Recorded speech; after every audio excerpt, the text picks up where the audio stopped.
Guys? No, I am not. I am I am the teller of tales, and I'd like to share my tale with you four gentlemen tonight. Is that okay? Oh. Well, in that case, I'll just play Red Dead. Well, because I feel like it's an intellectual discussion. I feel like if we used our brains while we played the game, it would be it would be a much better experience. All I ask is that you guys hear me out, okay? Okay. Well, I appreciate that.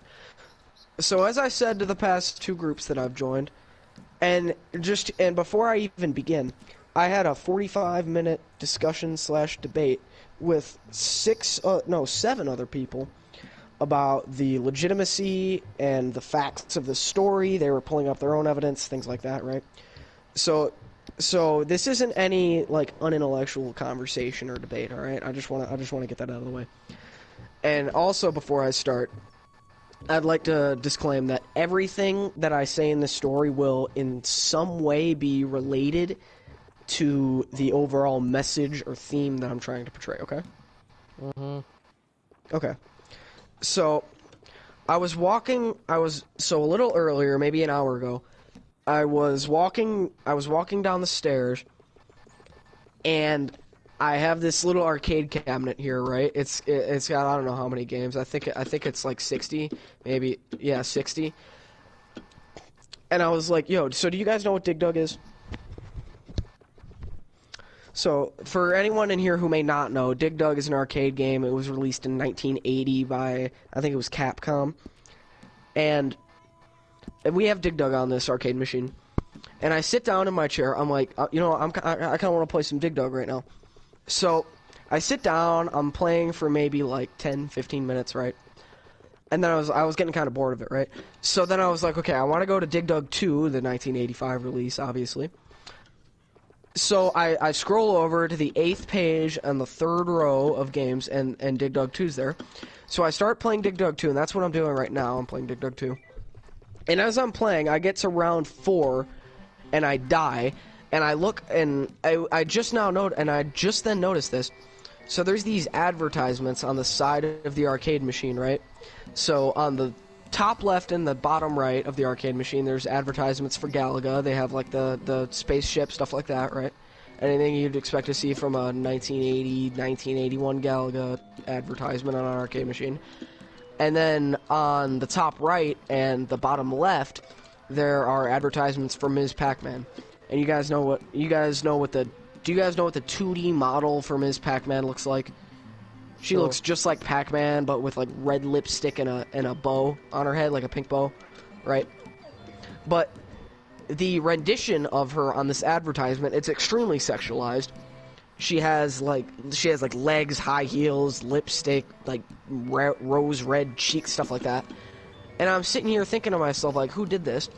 But then I realized that there was a greater mystery here, that I looked at her eyes, right?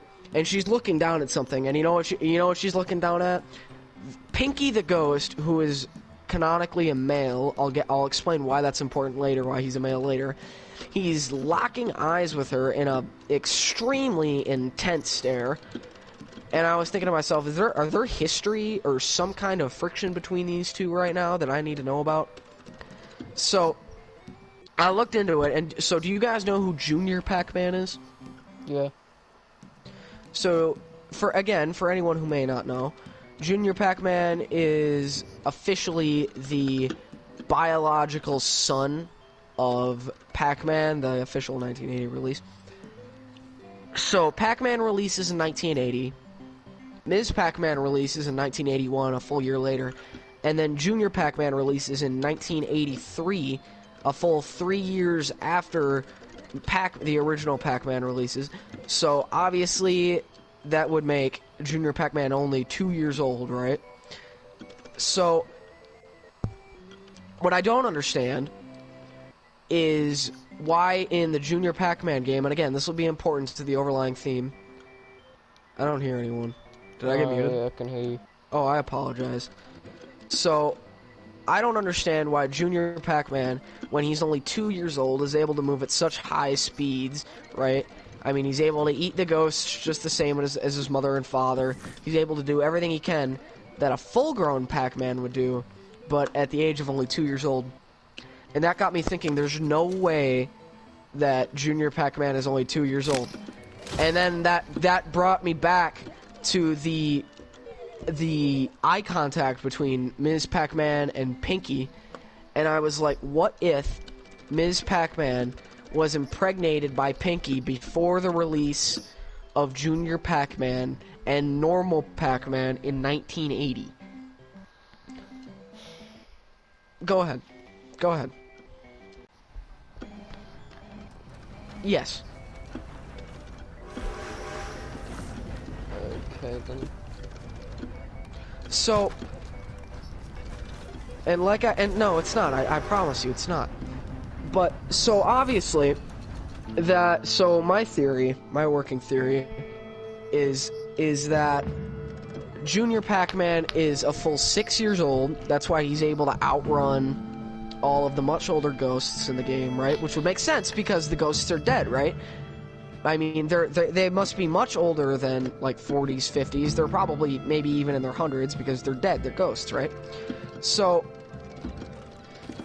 I mean, my theory is that Pinky is the biological father of Junior Pac-Man, and what disgusts me, what really makes me mad, is that Ms. Pac-Man hasn't told Pac-Man about this for a full 2 years. The gap between the release date of Ms. Pac-Man and Junior Pac-Man, which was 1981 to 1983, which is 2 full years. That disgusts me, how she's robbed Pac-Man of the knowledge that Junior Pac-Man isn't his son. Why isn't Junior Pac-Man I'm open to feedback. Like a ghost? I'm open to anything you guys may have on the situation. But you know, okay, so a couple more things. Just a couple more things. But just hang on. You can ask all questions at the end of the tale, please. But so if I were to load up, and you know what, as a matter of fact, I think I'm going to do that. I think I'm going to load up a game of Junior Pac-Man right now. And I'll tell you guys what's... Okay, so here's Junior Pac-Man. So, in this entire game, Pinky is the one ghost that doesn't attack Junior Pac-Man, right? I'm sitting here playing, he's almost running away from Junior Pac-Man, right? And you know what else? If I were to load up a game of Ms. Pac-Man, Pinky would ignore Ms. Pac-Man as well. But you know what would happen if I loaded up the original Pac-Man from 1980? You want to know what happens? Pinky is by far the most aggressive ghost, attacking Pac-Man every chance that he gets, because he is taking the place of Junior Pac-Man's father, even though Pac-Man is not the father. He's taking the place of the biological father, and that's why Pinky is ignoring Ms. Pac-Man, ignoring Junior Pac-Man, and by far being the biggest aggressor to Pac-Man than all the other ghosts. Okay.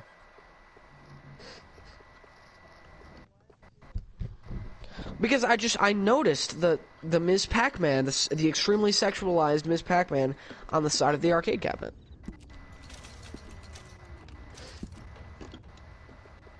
Yeah.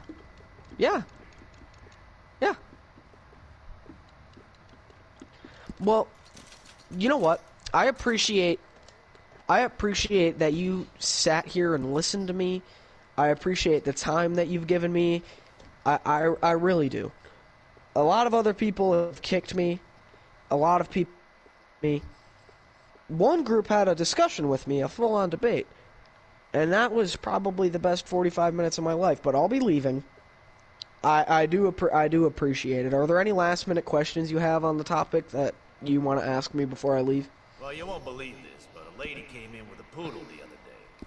I said, I'm a good barber, but I gotta draw the line somewhere. I'll see you later, buddy. I'll see you later. You too. Thank you very much, friend. That was the most random